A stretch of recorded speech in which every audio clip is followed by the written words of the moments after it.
बिस्मिल्लाहिर्रहमानिर्रहीम। अस्सलाम वालेकुम नाज़रीन, मैं जी ए साकी हूँ। आज 20 अगस्त 2024 का दिन सुबह के 8:30 बजे। नाज़रीन, तमाम दरियाओं के हवाले से आपको अपडेट कर देता हूँ। डिटेल वीडियो पहले बना चुका हूँ, सारी डिटेल अब आपके सामने रख चुका हूँ, आपको दिखा चुका हूँ लाइव मनाज़र में भी। तो आपने इस यूट्यूब चैनल चश्मे साकी को सब्सक्राइब करना, बहुत शुक्रिया जो कर चुके हैं उनका भी शुक्रिया। न्यूज़ सब्सक्राइबर्स को वेलकम कहता हूँ। सबसे पहले दरियाओं की सूरत हाल मैं आपको बताऊँगा, डिटेल वीडियो बाद में बनाऊँगा जब इदारों की रिपोर्ट आएगी। तो गंडा सिंगवाला पर 1014, सुलेमान की पर 9800 क्यूसेक, इस्लाम पर 8325 क्यूसेक, दरिया रावी में जस्सर पर 5507, शादरा पर 17800 क्यूसेक, बल्लोगी पर 19220 क्यूसेक, सिदनई बराज पर 19913 क्यूसेक और 20000 क्यूसेक हो चुका है। सिदनई बराज का जो लेवल है वो 25-27 क्यूसेक तक जा सकता है। दरिया चनाब में मराला पर 48,983, खानकी पर 41,878, कादराबाद पर 30,062, त्रिमू बराज पर 81,900 क्यूसेक। और नाजरीन, त्रिमू बराज का लेवल कम होना शुरू हो गया, 87,000 से अब कम हो रहा है।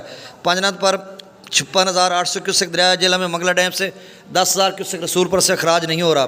दरिया सिंध में सकरदू पर 1,43,000 क्यूसेक, पी ब्रिज पर 2,26,000, बिशां पर 2,70,000, तरबेला डैम से 2,56,000 क्यूसेक छोड़ा जा रहा है। काबुल दरिया में 61,200 क्यूसेक, काला बाग पर 3,13,670, चश्मा पर 2,89,000, तौसा बिराज पर 3,84,872 क्यूसेक, गुड्डू पर 3,94,604 क्यूसेक, सखर पर 3,71,004 क्यूसेक, 819 क्यूसेक। नाज़रीन, जब इदारों की रिपोर्ट आएगी तो फिर मैं आपको अपडेट करूँगा तजिए तबसरे के साथ।